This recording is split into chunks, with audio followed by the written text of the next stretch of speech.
Pourquoi je parle de être dans sa bulle? Parce que souvent on a un mauvais a priori sur une personne qui est dans sa bulle. C'est peut-être ton cas et ça a été le mien aussi. J'ai entendu des phrases comme « sors plus »,« va dehors »,« fais-toi des amis », le genre de phrase qui m'a bloqué mentalement. Et je vous le dis, après avoir moi-même testé, ce n'est qu'un blocage mental qu'on m'a auto-suggéré. Il n'y a pas de risque de rester renfermé. Je veux dire, veille à faire du sport pour conserver une mobilité, ouvre la fenêtre pour voir dehors, rendre l'air. Travailler, c'est travailler. Si ton domaine est à l'intérieur, tu risques rien de rester renfermé. Si tu fais ce qu'il faut pour rester en forme un minimum. La peur qu'on a quand on s'inquiète qu'un jeune passe trop de temps renfermé, c'est nous qui nous l'infligeons. Travailler dans les bureaux, ça existe depuis bien longtemps, et avant les ordinateurs performants, le travail à fournir était bien plus colossal. Donc plus de temps à passer à se renfermer. Je décide de me consacrer à ma production vidéo en ce moment. Avec Internet, tu peux t'amuser, voyager, tu peux apprendre, tu peux acheter, tu peux vendre, tu peux créer. Les limites, c'est nous qui nous les fixons. J'ai besoin d'être dans ma bulle pour créer.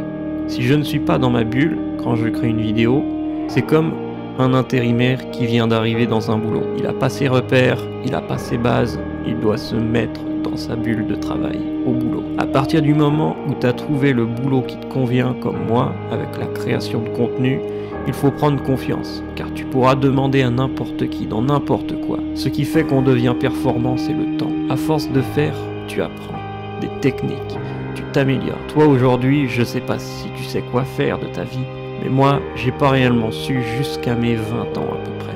Maintenant, je me redirige dans le domaine qui m'intéresse. Il y a 5 ans, à partir du moment où je diffuse cette vidéo, je savais vraiment pas.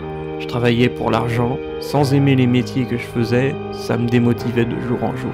Maintenant, je sais pas comment je vais faire pour qu'un jour, je sois financièrement en accord avec le fait de créer des vidéos, concepts et musique. Mais je vais essayer de trouver quelque chose qui me correspond. Alors, en bilan, déjà être dans sa bulle, ou son univers comme je l'appelle, c'est pas négatif. Car c'est dans cette bulle que tu seras à l'aise. Deuxième chose à savoir, c'est préférence. Tu aimes plus être dehors ou à l'intérieur. Tu es plus manuel ou intellectuel. Troisième chose, fais quelque chose que tu aimes, même si ça va te demander de tester des choses et de ne pas être pressé. Alors, c'est profiter de l'instant présent. Quatrième chose, une fois que tu as trouvé ça, dirige-toi dans cette direction. Fais des choix qui sont en lien avec ce que tu veux vraiment. En cinquième et dernière chose, je veux vous dire que personne n'est parfait. Avancez avec votre personnalité, c'est ce qui fera que vous serez unique, aux yeux de ceux qui accorderont du temps pour vous. Car vous pouvez vous demander comment une personne à succès attire de plus en plus de personnes. Et tant que vous n'aurez pas de lien avec elle, vous ne verrez qu'une personne de plus. Soyez vous-même et apprenez à vous connaître, savoir vos goûts. Cette vidéo est faite pour casser l'image qu'on m'a implantée qui disait qu'être dans sa bulle c'est mal. 10-15 ans après, je peux vous dire qu'être dans sa bulle c'est être productif et que tout demande du temps. Prenez le temps.